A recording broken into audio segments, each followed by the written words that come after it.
ఈ రోజు వీడియోలో ప్రైమ్ వీడియోలో అవైలబుల్ గా ఉన్న ఒక రెండు మంచి థ్రిల్లర్ సిరీస్ లను మీకు రికమెండ్ చేస్తున్నాను. ఇందులో ఒకటి ఇన్వెస్టిగేటివ్ థ్రిల్లర్ అయితే ఇంకొకటి యాక్షన్ థ్రిల్లర్. ముందుగా యాక్షన్ థ్రిల్లర్ విషయానికి వస్తే butterfly. Daniel day Kim lead గా స్టెప్చా అండ్ కెన్ వుడ్రూఫ్ క్రియేట్ చేసిన సిరీస్ ఇది. ఇందులో స్టోరీ ఏంటంటే, ఈ సిరీస్ లో మన హీరో డేవిడ్ తన వల్ల తన కూతురు ప్రాణాలకి ముప్పుందని తెలుసుకుని ప్రపంచాన్ని తాను చనిపోయినట్టు నమ్మించి 9 ఏళ్లుగా అజ్ఞాతంలో ఉంటాడు. అయితే ప్రస్తుతం తన కూతురు ఒక ప్రొఫెషనల్ కిల్లర్ గా మారి ఒకప్పుడు తాను స్థాపించిన ప్రైవేట్ ఇంటెలిజెన్స్ ఏజెన్సీ అయిన క్యాడిస్ లో అసాసిన్ గా పనిచేస్తుందని తెలిసి అజ్ఞాతం నుంచి బయటకు వస్తాడు. ఎలాగైనా తన కూతుర్ని ఆ ఏజెన్సీ నుంచి బయటికి తెచ్చి తనకు మంచి లైఫ్ ఇవ్వాలి అనుకుంటాడు. అయితే ప్రస్తుతం క్యాడిస్ తన ఏర్పాటు చేసినట్టు ఉండదు. చాలా కరప్ట్ అయిపోయి డబ్బుల కోసం దేశద్రోహానికి సైతం పాల్పడే స్థాయికి దిగజారి అత్యంత ప్రమాదకరమైన ఏజెన్సీగా తయారవుతుంది. ఈ ఏజెన్సీ నుంచి బయటికి రావడం అంటే పైకి పోవటమే, వేరే ఆప్షన్ ఉండదు. మరి ఈ పరిస్థితుల్లో మన డేవిడ్ ఏం చేశాడు? అసలు తన వల్ల తన కూతురు ప్రాణాలకి ముప్పెందుకు వచ్చింది? ఇన్నేళ్లుగా అజ్ఞాతంలో తను ఏం చేశాడు? చనిపోయాడు అనుకున్న తను తిరిగి వస్తే తన కూతురు రియాక్షన్ ఏంటి? అసలు తన కూతురు ప్రొఫెషనల్ కిల్లర్ గా ఎలా మారింది? ఇంతకీ ప్రస్తుతం క్యాడిస్ ని ఎవరు రన్ చేస్తున్నారు? వాళ్ళ మోటివేషన్స్ ఏంటి? చివరికి తన కూతురు కోసం మన డేవిడ్ ఎంత వరకు వెళ్ళాడు అనేది మీరు సిరీస్ చూసి తెలుసుకోవాలి. ఫస్ట్ 2 ఎపిసోడ్లు చూసి ఇదేదో జనరిక్ యాక్షన్ థ్రిల్లర్ లా ఉందనిపించినా తర్వాత మంచి మంచి ట్విస్టులు, థ్రిల్లింగ్ మూమెంట్స్, అదిరిపోయే మైండ్ గేమ్స్, షాకింగ్ క్లైమాక్స్ తో బానే ఉందనిపించింది. యాక్షన్ సీక్వెన్సెస్ మరీ అద్భుతంగా ఏమి ఉండవు గానీ ఎంజాయ్ చేసేలానే ఉంటాయి. ఇందులో హీరో క్యారెక్టర్ ఒక్కటి కొంచెం రొటీన్ గా అనిపించినా మిగిలిన క్యారెక్టర్స్ మాత్రం బాగానే డిజైన్ చేసుకున్నారు. తన కూతురు క్యారెక్టర్ చాలా అన్ప్రెడిక్టబుల్ గా ఉంటది. తను ఏం ఆలోచిస్తోంది, ఏ సిచ్యువేషన్ లో ఎలా రియాక్ట్ అవుతుంది అనేది ఊహించడం కొంచెం కష్టంగానే ఉంటది. ఈ తండ్రి కూతురుల మధ్య డ్రామా కూడా బాగానే వర్కౌట్ అయింది. అయితే ఇక్కడ వీళ్ళ ఫ్యామిలీ డ్రామా కంటే విలన్ ఫ్యామిలీ డ్రామా ఇంకా క్రేజీగా ఉంటది. తల్లి కొడుకుల మధ్య బంధం కొంచెం విచిత్రంగా ఉంటది.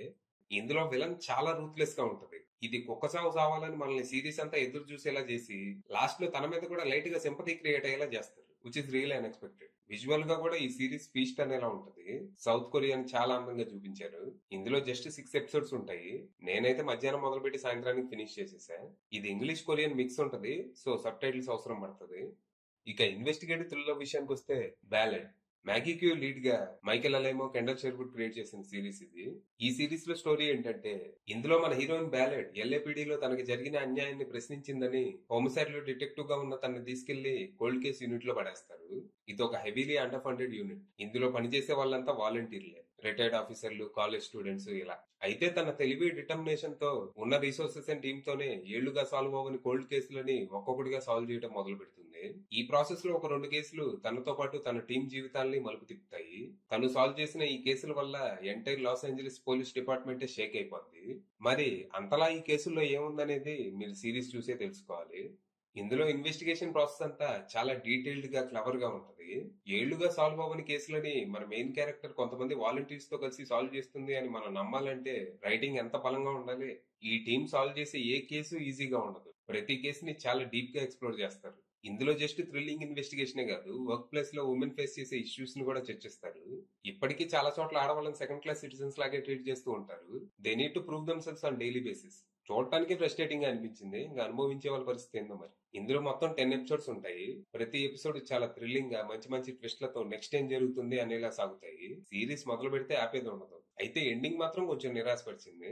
క్లిఫ్ హ్యాంగర్ ఎండింగ్ ఇచ్చారు. లాస్ట్ లో ఒక షాకింగ్ ట్విస్ట్ ఇచ్చి మిగతాది సీజన్ 2 లో చూడండి అంటారు. స్ట్రీమింగ్ సిరీస్ లకేమో బాగున్నా సీజన్ 2 వస్తుందని గ్యారంటీ ఉండదు. ఒకవేళ సీజన్ 2 వచ్చినా ఎన్ని సంవత్సరాలకు వచ్చిందో తెలియదు. ఇది ఒక్కటే పక్కన పెడితే it's a really good show. Actual గా ఇది బాస్ కి స్పిన్ ఆఫ్ సిరీస్. దానికి దీనికి కొన్ని లింకులు అయితే ఉంటాయి, కానీ ఇది అర్థం అవ్వాలంటే ఖచ్చితంగా ఆ సిరీస్ చూడాల్సిందే అని అయితే ఏమీ లేదు. It's a stand alone show. అది విషయం.